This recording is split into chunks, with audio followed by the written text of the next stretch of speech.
What's up guys, I'm Dags in the Darkness. Now today I'm going to be reviewing the UMP45.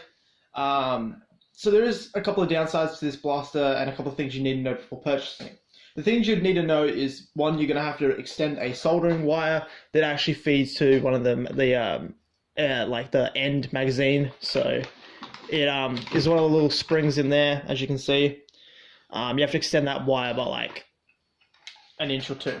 The magazines themselves, the worm motor in them is not amazing, so there is some mag feeding issues where the worm motor just shits itself, and basically you have to get in there and repair it and basically change out the worm motor, which is really bad considering how high quality the shell is.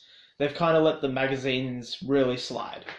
Also, the rails themselves aren't perfect. One, they're screwed in, so whatever you put on there, you don't want it to be super high, like super heavy, so I've just put like a grip on there. Two, you also don't want, it won't allow you to fit specific attachments because the rails are a weird size. So I'll give you a closer look at that. But they're just a weird size, and I found that not all my attachments, like all my grips and all my extra little bits didn't all fit on there, like my skeleton grip that I've shown in my LMG review of my M4 model kind of thing that I did. That doesn't fit on there, so it's a little bit frustrating, but that that's just something that happens. Yeah, so apart from having to change the wire in the magazine, and the worm motor can be a little bit dicky, it's a really cool blaster. So I'll get into showing you some of the movable parts and some of the features it has.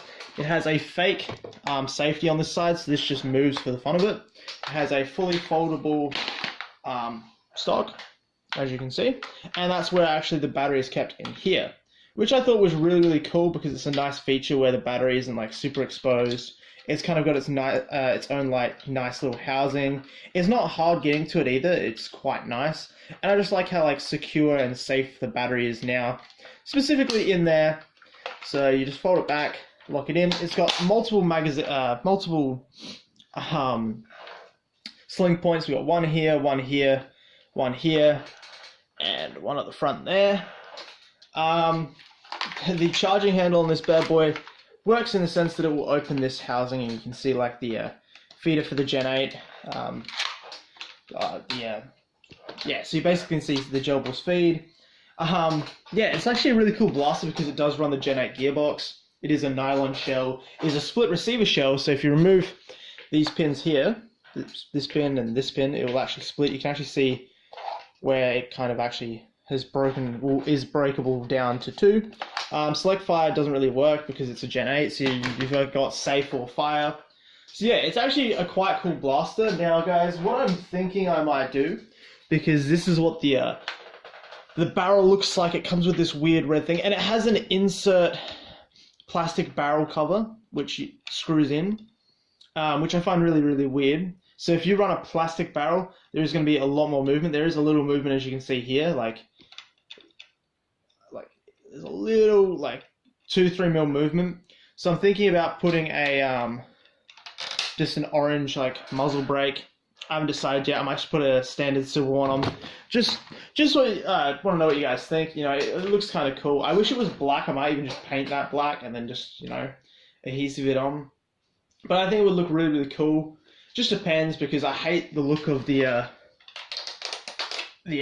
just exposed metal barrel. It just doesn't look cool with the weird red muzzle here, you could say.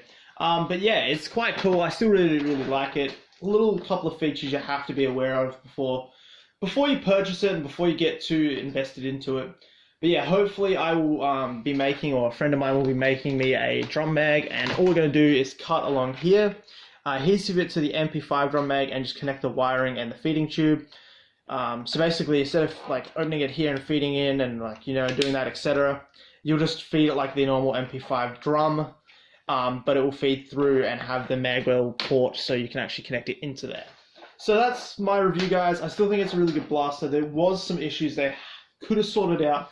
They should have done the extended wire gearbox with the actual blaster, because you could buy it with the gearbox. Zendu and a couple of people were selling it like that. They should have committed and sold the correct gearbox for it. A little bit frustrated that they didn't. That's their move. I think they'll learn in the future if they have to do anything like that. They should really invest more time. Whoever made the shell should invest more time in the magazine. There was a lot of issues there. And some people won't tell you there was issues, but there was issues. I know personally there's issues. But yeah, guys, I still like it. I still think it looks really, really cool. I'm a big fan of submachine guns. So yeah, the UMP45 looks really, really cool, and I can't wait to use it in the field. And I'll be using it this Saturday at the Waterloo Elites game, which is a night event. So it's going to be really, really cool, and I'll catch you guys next time. Tell me what you think in the comment section below about the muzzle, if I should just leave it or just change it over for a just one of the silver ones on like the Scar or the M4A1. Just tell me what you think in the comment section below, and I'll catch you guys next time. Peace out, guys.